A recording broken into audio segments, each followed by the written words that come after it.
Assembly సమావేశాలకు సిద్ధమవుతోంది రేవంత్ సర్కార్. వచ్చే నెల 9 నుంచి అసెంబ్లీ సమావేశాలు ప్రారంభం కానున్నాయి.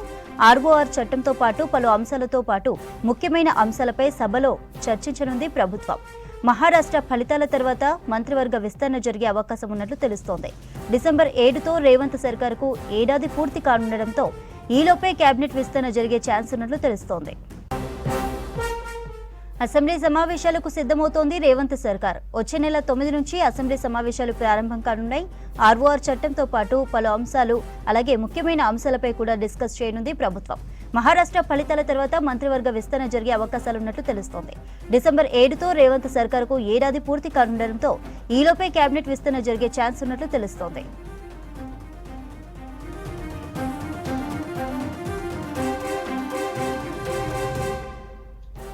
రెటిక సెక్రటేరియట్ నుంచి మరిన్ని డీటెయిల్స్ యాదగిరి లైవ్ ద్వారా అందిస్తారు. యాదగిరి, అసెంబ్లీ సమావేశాలపై అప్డేట్స్ ఏంటి?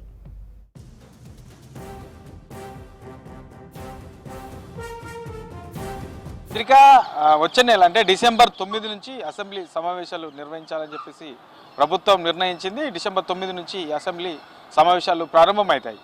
అయితే ఈసారి నిర్వహించే ఈ అసెంబ్లీలో పలు కీలకమైనటువంటి అంశాల మీద చర్చించే అవకాశం ఉంటుంది. ఇక దీంతోపాటు ఇప్పటికే ఏదైతే ఆర్ఓఆర్ చట్టం ఉందో ధరణితోని ధరణిలో ఉన్నటువంటి లోపాల వల్ల ధరణిలో తెచ్చిపెట్టినటువంటి కొత్త సమస్యల వల్ల చాలామంది రైతులు కూడా ఇబ్బంది పడుతున్నారు. వాస్తవానికి ధరణిని ఏదైతే భూ సమస్యల పరిష్కారం పేరుతో ధరణిని తీసుకొచ్చారు, కానీ ఆ సమస్యల పరిష్కారం అవ్వడం పక్కన పెడితే కొత్త సమస్యలు క్రియేట్ కావడం, చాలామంది రైతులు కూడా ఇబ్బందులు పడడం, నిత్యం కలెక్టరేట్ల చుట్టూ తిరగడం, దరఖాస్తులు చేయడం, కానీ ఎక్కడ ఉన్నటువంటి సమస్యలు అక్కడే ఉంటున్నాయి. దీనివల్ల ఎక్కడ కూడా ఏవి కూడా పరిష్కారం కాలేకపోయాయి. అయితే కాంగ్రెస్ అధికారంలోకి వచ్చిన తర్వాత ఈ ధరణిలో ఉన్నటువంటి సమస్యలు ఏంటి, ఈ పెండింగ్ దరఖాస్తులు ఎందుకు వీటిని పరిష్కరించలేకపోతున్నాయి, ఇట్లా ఓవరాల్గా దీని అన్నింటిపైన కూడా ప్రత్యేకంగా దృష్టి పెట్టింది. దానిపైన ప్రత్యేకంగా ఒక కమిటీని నియమించి ఆ పెండింగ్ దరఖాస్తులపైన ఎక్కువ పెండింగ్లో ఉన్నాయనే దాని మీద కూడా అధ్యయనం చేయడంతో పాటు మేజర్గా పరిష్కరిస్తూ ముందుకొచ్చారు. అయితే కాంగ్రెస్ కొత్త ఆర్ఓఆర్ చట్టాన్ని తీసుకురావాలని చెప్పేసి నిర్ణయించింది. ఇప్పటికే దీని మీద అధ్యయనం చేశారు, అభిప్రాయాలు తీసుకున్నారు, తర్వాత ఒక స్పష్టతకు వచ్చారు. ఆర్ఓఆర్ చట్టం తీసుకురావడానికి ప్రభుత్వం సిద్ధమైంది. ఇక డిసెంబర్ 9 నుంచి నిర్వహించే అసెంబ్లీ సమావేశాల్లో ఈ ఆర్ఓఆర్ చట్టాన్ని ఆమోదం తెలిపే అవకాశం అయితే కనబడతా ఉన్నది. ఇక వీటితో పాటు రైతు భరోసా, పెన్షన్కి సంబంధించి కూడా చాలామంది కూడా ఈ మేజర్గా ఈ రెండింటి అంశాల విషయంలో చాలామంది ఎదురు చూస్తున్నారు.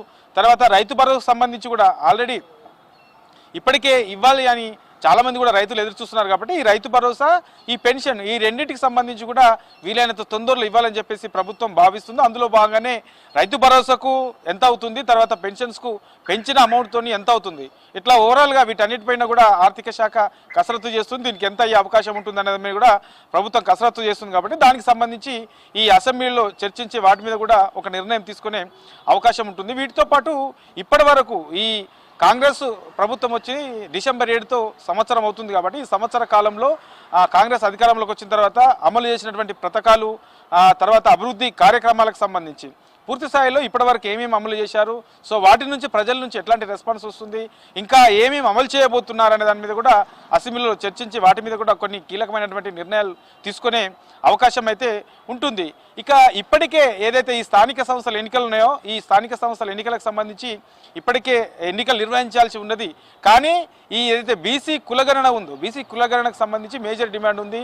కోర్టు కూడా దీని మీద గతంలోనే ఒక నిర్ణయం కూడా చెప్పింది, తన కోర్టు తీర్పు కూడా ఉంది. కాబట్టి ఆ కోర్టు తీర్పును గౌరవిస్తూ ముందుగా ఈ కులగణన చేయడము, తర్వాత బీసీలకు సంబంధించినటువంటి రిజర్వేషన్లను కన్ఫర్మ్ చేయడం, సో అవన్నీ కూడా ఈ కులగణనకు సంబంధించి ఈ నెలాఖరు వరకు పూర్తి చేయాలని చెప్పేసి కూడా ప్రభుత్వం భావిస్తుంది. కాబట్టి ఈ కులగణన పూర్తి చేసిన తర్వాత, బీసీ రిజర్వేషన్లను కన్ఫర్మ్ చేసిన తర్వాత ఎన్నికలకు ఏదైతే స్థానిక సంస్థల ఎన్నికలు ఉన్నాయో స్థానిక సంస్థల ఎన్నికలకు వెళ్ళాలని చెప్పేసి ప్రభుత్వం భావిస్తుంది. కాబట్టి ఆ ఎన్నికలకు వెళ్ళకముందే ఏదైతే ఈ రైతు భరోసా, తర్వాత పెన్షన్లు ఉన్నాయో ఈ రెండింటినీ కూడా అమలు చేయాలని చెప్పేసి ప్రభుత్వం భావిస్తుంది.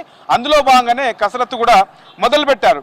ఇక వీటితో పాటు ఇప్పటి వరకు ప్రభుత్వం ఏదైతే నిర్ణయాలు తీసుకున్నదో ఆ నిర్ణయాలకు సంబంధించి ఎట్లా ముందుకెళ్తున్నాం, తర్వాత ఈ విజయోత్సవాల్లో భాగంగా ఇప్పటి వరకు తీసుకున్నటువంటి అమలు చేస్తున్నటువంటి పథకాలు ఏంటి, ఇంకా చేయాల్సిన ఏమున్నాయి, ప్రజల నుండి ఎట్లాంటి అభిప్రాయాలు వస్తున్నాయి, మేజర్గా ఉన్నటువంటి డిమాండ్ ఏంటి, ప్రజల నుంచి ప్రధానంగా ఏం కోరుకుంటున్నారు, ప్రభుత్వం ప్రజలకు ఏమి ఇస్తే బాగుంటుంది, ఇట్లా ఏ పథకాలు అమలు చేయాలి, ఇట్లా ఓవరాల్గా వీటన్నిటి మీద కూడా చర్చించి వాటి మీద కూడా నిర్ణయం తీసుకునే అవకాశం అయితే ఉంటుంది.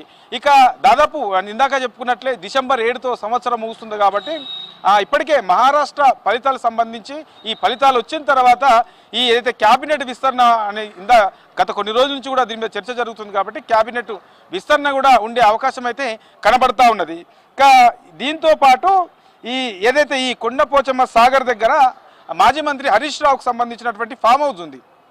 ఆ ఫామ్ హౌస్ గతంలో దానికి సంబంధించి ఒక నోటిఫికేషన్ కూడా ప్రభుత్వం విడుదల చేసింది.